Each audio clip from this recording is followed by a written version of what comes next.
Olá! A dependência química é uma preocupação mundial e afeta as relações sociais. Eu converso aqui com a psicóloga Tereza Modesto, que há 12 anos se debruça sobre o tema no intuito de buscar soluções positivas para essa questão. A dependência química, ela aumenta a cada dia ou a gente registra uma diminuição por conta das políticas públicas? A dependência química, englobando também a alcoólica, ela vem aumentando a cada dia decorrente da facilidade hoje, mesmo não sendo legalizada, a facilidade para se adquirir alguns tipos de droga. Existe dentro dessas drogas lícitas ou ilícitas a que é mais difícil de se libertar, de parar? Algo que é mais viciante? É mais difícil eu largar o crack do que o álcool? Eu costumo não colocar que existe droga difícil e nem que existe consumo pesado. Todo vício ele é difícil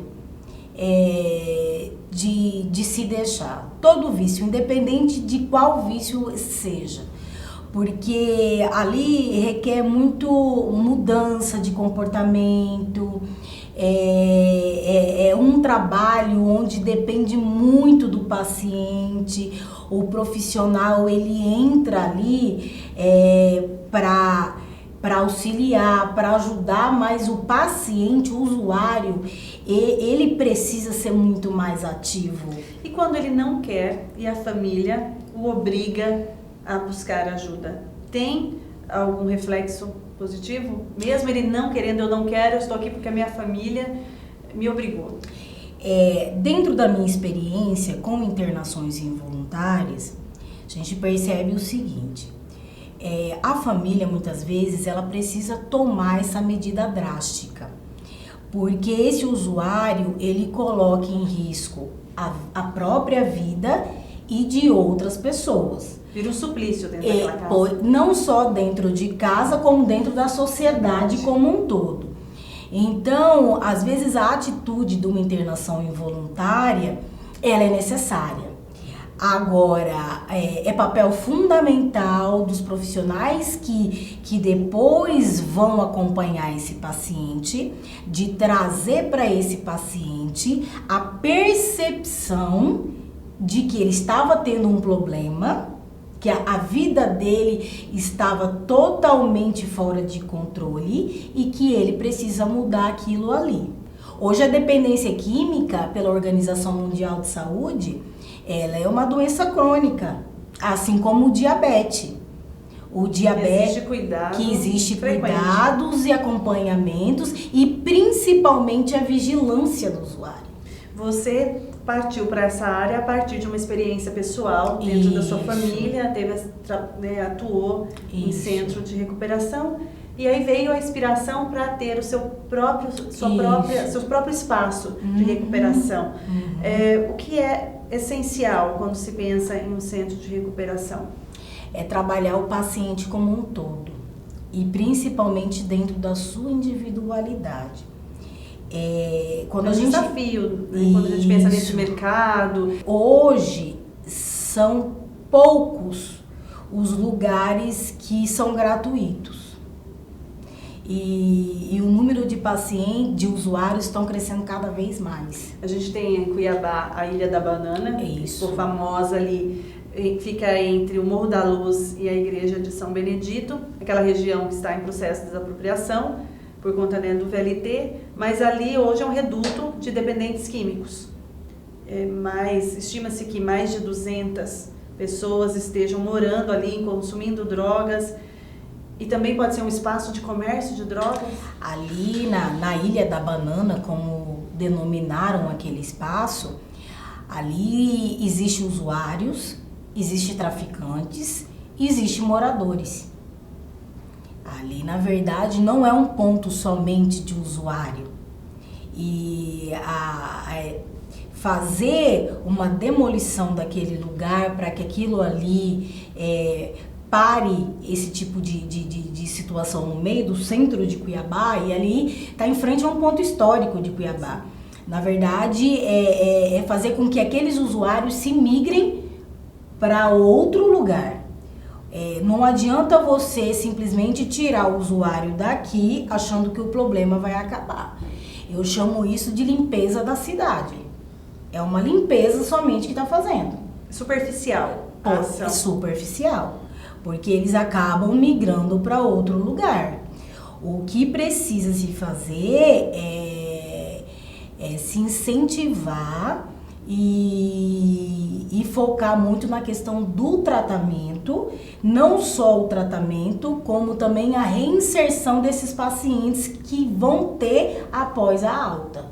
E existe esse diálogo entre centros de recuperação particulares, né, esses centros, com a política pública de saúde, órgãos na área de saúde pública, seja estadual? Para mim, não falar que não existe, eu falo que é mínimo. É mínimo. São ações isoladas. Totalmente. Não existe uma rede integrada de trabalhos conjuntos. Cada um está trabalhando de um lado, fazendo um trabalho, mas sem essa comunicação. Sem essa comunicação. Isso dificulta resolver problemas. Às vezes não vai resolver, mas amenizar a situação do jeito que está. Não tem como. Até porque a demanda é muito grande. Então, acredito que quem está voltado para esse tipo de trabalho precisa se unir, até para ganhar força. Cada vez mais pessoas com menos idade, menores de idade, estão tendo acesso a drogas? Facilmente. O menor, ele é uma isca muito fácil até para o traficante. Porque o menor, ele tem vários amparados que o protegem. Então, ele é usado tanto para o tráfico e normalmente os pagamentos, infelizmente, para eles acabam sendo no material, na droga. Na década de 80, falava-se muito em cola de sapateiro, que os nem menores se mais falar. Cheiravam cola de sapateiro. Hoje nem se ouve Hoje mais falar. São drogas mais complexas.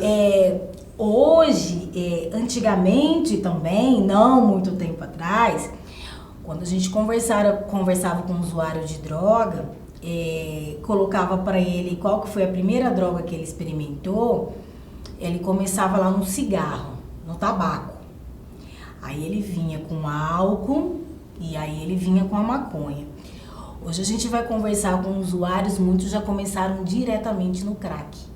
Não tiveram nem experiência com outros tipos de droga. Porque alguns estudiosos apontam a maconha como a porta de entrada, por isso são contra a legalização da maconha, por exemplo. É um argumento. O Brasil não tem estrutura para legalizar droga nenhuma.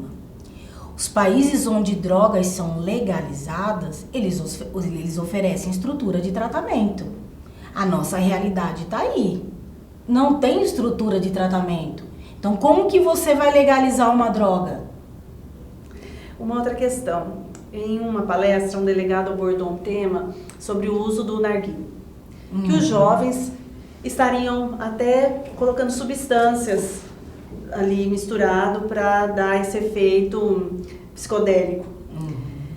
Os pais devem ficar muito atentos também nos encontros entre os filhos, com os amigos, fumar narguilé, fumar o cigarro comum. Os pais, eles têm que ficar atentos aos comportamentos, aos rituais que seus filhos gostam, têm prazer em fazer.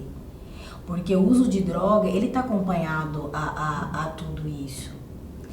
A rituais. Quando se trata o dependente químico, você não se trata só a desintoxicação dele. Você trata ele para que ele não volte a usar droga. E isso envolve comportamentos, o emocional do paciente. Então, o fumar o narguilé é um ritual. É todo um ritual que se assemelha a alguns outros tipos de consumo de outras drogas. Então, os pais, eles precisam ficar atentos a comportamentos dos seus filhos. Meu filho, ele tem o costume de reunir todo mundo no quarto, fechar a porta e ninguém pode entrar. Peraí. É alguma coisa errada. Tá tendo um alguma indicativo. coisa, é um indicativo que eu não posso estar vendo. Então, os pais, eles precisam estar atentos aos comportamentos dos filhos. Tá? E o narguilé, ele entra nisso. É todo um ritual para se usar. Hoje os jovens usam aquilo ali em roda, passando de um para um. A euforia de fazer aquilo ali. Tudo isso envolve, sim. Tereza, meninos e meninas, as meninas também, hoje a sua experiência no centro de recuperação, as mulheres também estão mais dependentes do que há um tempo atrás? Muito mais. Hoje a porcentagem da dependência feminina, ela está se igualando à masculina. Até porque a mulher, existe várias coisas que facilitam a dependência dela. A questão emocional, ela tem uma diferença, a questão hormonal. Então, é muito comum. Hoje, o índice muito grande que tem na dependência feminina e que não é divulgado, as mulheres estão cada vez mais dependentes de psicotrópicos. Remédios. Muito. E não é divulgado, porque você compra numa farmácia, porque você sai com uma receita do profissional. Sim. E hoje as mulheres, elas estão cada vez mais dependentes de medicação. Muito comum, né? É muito comum. E isso não é divulgado. E é uma dependência química. Não deixa de ser. E o mais grave é que esse uso de medicação, muitas vezes, ele não é seguido como é recomendado pelo profissional, né? O que deixa o dependente, o que prende o dependente químico ao uso da droga? A droga, ela traz a degradação dela, mas o que prende, o que faz ele voltar é o prazer que ela dá, é o prazer que a droga proporciona. Então, quando que ele volta a usar? Normalmente quando ele entra em contato com o desprazer, e aí é a hora que ele quer voltar ao uso para ter aquele prazer novamente. Tereza, uma pergunta delicada. É centro de recuperação que tem a questão religiosa como base. E centro de recuperação que tem, né, a questão médica, psicológica. Você acredita que elas precisam estar associadas ou é possível só a partir da religião se libertar das drogas? Ou tem que haver ali um compromisso com psicologia, com a medicina? Como que você avalia? Eu acredito em todos os tipos de tratamento. Porque o paciente, ele depende muito do paciente. Existem perfis de paciente que se tratam num tratamento ambulatorial. Aquele que você vai, consulta com um profissional e volta para sua casa. Existem tratamentos que precisam de uma internação. Isso é muito relativo. Todos os tratamentos têm eficácia, na minha opinião. Todos. Eu tenho experiência de pacientes que já se internaram mais de 6 vezes, isso comigo, e buscaram uma igreja e hoje estão sem usar droga. Então, assim, é a internação que não funciona? É a igreja? Não, para aquele paciente, o perfil dele foi esse. É cada história, né? Cada um tem a sua história. Todos os tratamentos são eficazes, todos. Depende muito do envolvimento do paciente com o que é colocado para ele. O importante é ampliar o acesso no tratamento. Isso. Tem paciente que já tem 36 internação, a família já até desistiu e falam, isso para mim não funciona. Não, peraí. Será que é o teu filho que não quer parar de usar? Porque o desejo de parar de usar, de mudar, ele é fundamental. O trabalho do profissional é despertar esse desejo nesse usuário. Mas é preciso se buscar alguma coisa, porque sozinho o usuário não consegue sair.